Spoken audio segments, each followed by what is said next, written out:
Kita semua pasti merasa sulit atau tidak mudah kalau melewati jalan masuk, apalagi kalau badan besar seperti saya. Itu pasti lebih susah. Dan kita akan berjuang dengan cara apapun. Kita dalam perjuangan itu tentu ada yang dikorbankan. Bisa saja kulit kita lecet, baju kita sobek, dan lain-lain. Tetapi kita akan terus berjuang, kita akan terus berusaha masuk supaya kita boleh masuk, dan kalau sudah masuk kita akan menjadi senang, kita akan bahagia, kita akan bersukacita karena perjuangan kita berhasil. Bacaan Injil hari ini mengisahkan tentang Tuhan Yesus dalam perjalanan menuju ke Yerusalem untuk menggenapi perutusannya di dunia ini dengan menderita, wafat, dan bangkit dengan mulia. Dan dalam perjalanannya itu ada seorang yang tidak disebutkan namanya dalam Injil hari ini datang dan bertanya kepadanya, "Tuhan, sedikit sajakah orang yang diselamatkan?" Pertanyaan kepada Tuhan ini memang sangat lazim bagi orang-orang Yahudi saat itu. Mungkin karena merasa diri berdosa, tidak layak, sehingga muncul pertanyaan itu, "Tuhan, sedikit sajakah orang yang diselamatkan?" Bisa saja muncul karena memang dia merasa, saya tidak mungkin masuk, saya tidak mungkin selamat, karena saya banyak dosa, banyak kekurangan. Ya, pertanyaan orang ini mungkin masih berkaitan dengan perumpamaan tentang biji sesawi, atau juga perumpamaan tentang rabi yang mengatakan tentang kerajaan Allah itu berkembang dan mengubah hidup banyak orang. Kerajaan Allah itu dimulai dengan sebuah kawanan kecil, dan orang ini menduga bahwa hanya sedikit orang yang bisa menikmati perjamuan di surga, tidak semua. Ternyata memang tidak. Kita semua punya peluang yang sama untuk mengalami keselamatan itu. Yesus ternyata tidak menjawab pertanyaan orang itu. Tetapi, ya, apa jawaban Yesus? Berjuanglah untuk masuk melalui pintu yang sempit itu. Artinya, itu syarat yang diberikan oleh Yesus supaya kita semua selamat. Dan bukan hanya sedikit orang, tapi supaya kita semua bisa selamat, kita harus berjuang masuk melalui pintu yang sempit itu. Banyak orang akan berusaha untuk masuk. Dalam Injil tadi dikatakan, tetapi tidak dapat masuk. Ya, mungkin karena sempit pintunya, tidak mau berjuang lagi, ya pulang, tidak usah. Atau mungkin juga ada tantangan, ada kesulitan dalam hidup, karena tidak setia, karena tidak kuat, akhirnya berhenti untuk berjuang. Apalagi untuk menjadi Kristen Katolik itu kan susah. Karena tidak tahan, lebih baik mundur teratur, mundur teratur tanpa berita. Tapi kita diajak oleh Tuhan untuk berjuang. Artinya ada usaha, ada niat, ada tekad, ada komitmen untuk bisa masuk melalui pintu yang sempit itu. Apa artinya masuk melalui pintu yang sempit itu? Artinya Yesus hendak mengingatkan kita supaya sebelum mengalami Paskah kebangkitan Tuhan, kita sudah menyatakan kesungguhan untuk bertobat. Kita harus berani melewati jalan-jalan sempit, menderita sebagaimana Tuhan Yesus sendiri. Dia harus melewati penderitaan, wafat di salib. Tapi di balik salib itu ada kemuliaan kebangkitan. Apa artinya pintu yang sesak atau pintu yang sempit? Pintu yang sempit, yang sesak menunjukkan pentingnya kita memiliki pilihan yang definitif berdasarkan Injil untuk mengikuti Yesus dari dekat. Artinya kalau itu memang sudah komitmen kita, pegang teguh komitmen itu. Makanya dikatakan pilihan yang definitif, yang tetap, tidak bisa berubah. Dengan mengikuti Yesus yang menderita, wafat, dan bangkit, kita juga dapat masuk dan menikmati kerajaan-Nya. Yesus sendiri berkata, setiap orang yang mau mengikuti Aku, yang harus menyangkal dirinya, memikul salibnya setiap hari, dan mengikuti Aku. Karena barang siapa tidak memikul salibnya dan mengikuti aku, ia tidak dapat menjadi murid. Artinya jangan hanya tunggu enaknya saja, tunggu senangnya saja. Begitu kita mengalami cobaan, begitu kita mengalami penderitaan, sudah deh, tidak usah. Saya tunggu yang enak-enaknya saja. Atau karena mungkin ada yang enak di tempat lain, ya saya ke situ. Nanti kalau susah lagi situ, saya balik lagi. Artinya kita maju mundur dalam iman. Baik, dengan mengatakan berjuanglah, Tuhan Yesus mau mengatakan kepada kita komitmen moral kita dan usaha yang terus-menerus untuk berpartisipasi dalam perjalanan abadi di surga yang Tuhan sediakan untuk kita.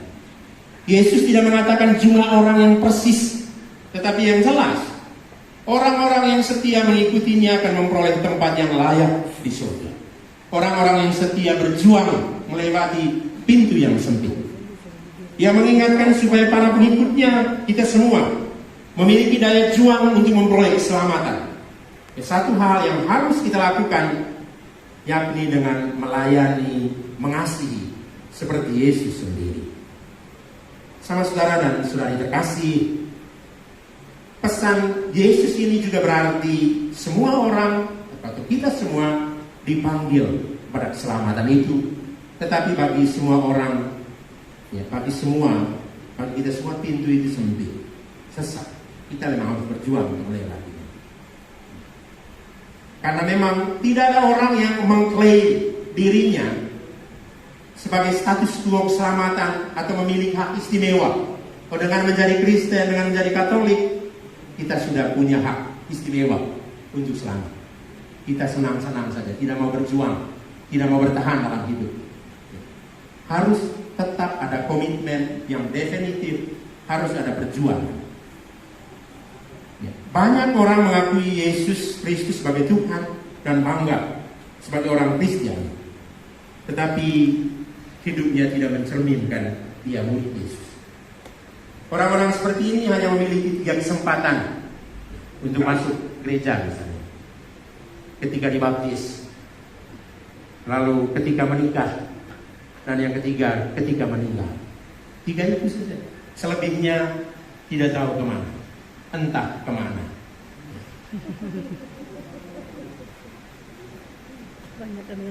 Ya, karena itu yang dipegang hanya 3 surat: surat baptis, surat nikah, dan surat kematian.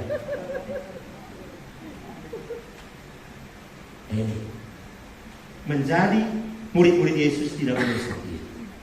Harus membangun komitmen dari awal sampai akhir, apapun situasi yang kita hadapi. Sama saudara dan saudari terkasih, Paus Emeritus Benediktus ke-16 dalam pesan Angelus hari Minggu tanggal 20 Agustus tahun 2007 pernah berkata demikian: persahabatan yang benar dengan Yesus ditunjukkan dalam cara hidup, seperti dengan kehendak hati yang baik, rendah hati, lemah lembut, berbelas kasih, mampu mengasihi, membangun keadilan dan kebenaran, memiliki komitmen untuk setia dan jujur dalam membangun kedamaian dan sukacita dalam hidup. Bagi Paus Benediktus, kebajikan-kebajikan ini merupakan kartu identitas untuk kita. Kartu identitas yang menunjukkan bahwa kita benar-benar sahabat Yesus Kristus, murid Yesus, dan akan membuka jalan kepada hidup abadi meskipun harus melewati pintu yang sesak itu. Hari ini kita diajak untuk mengubah diri, bertobat, tinggalkan segala yang kurang dalam hidup, dan mulai belajar membangun kesetiaan dengan berjuang melewati pintu yang sesak, yang sempit itu. Saya yakin dan percaya di balik pintu yang sesak, yang sempit itu ada kemuliaan yang Tuhan siapkan untuk kita. Baik, di akhir homili ini kita nyanyikan bersama lagu Seperti Yang Kau Ingini, sebagai gambaran bahwa kita ini mau meninggalkan cara hidup kita yang lama dan kita mau hidup secara baru. Bu, persembahannya nanti kasih tahu ya. Mau persembahan.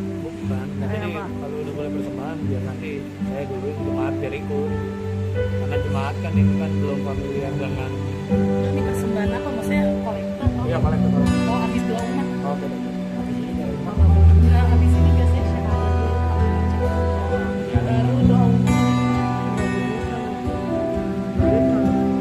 kita nyanyikan bersama. Kita berdiri ya, biar lebih seru.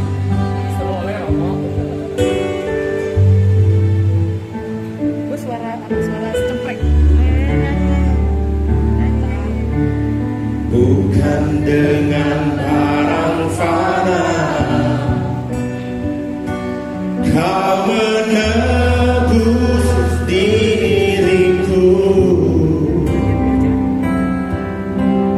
dengan darah yang mahal, jalan roda dan celah. Bukan dengan emas perak kau membayar diriku, oleh segenap kasih dan pengorbananmu, ku telah mati dan tinggalkan cara hidupku yang lama. Semuanya sia-sia dan tak berarti lagi. Hidup ini ku letakkan pada mesbah-Mu ya Tuhan. Jadilah padaku seperti yang Kau ingini.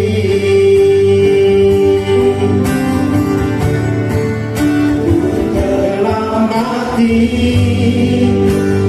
dan tinggalkan cara hidupku yang lama. Semuanya sia-sia dan tak berarti lagi. Hidup ini ku letakkan pada mesbah-Mu ya Tuhan. Jadilah padaku seperti yang Kau ingini. Jadilah padaku seperti yang Kau ingini.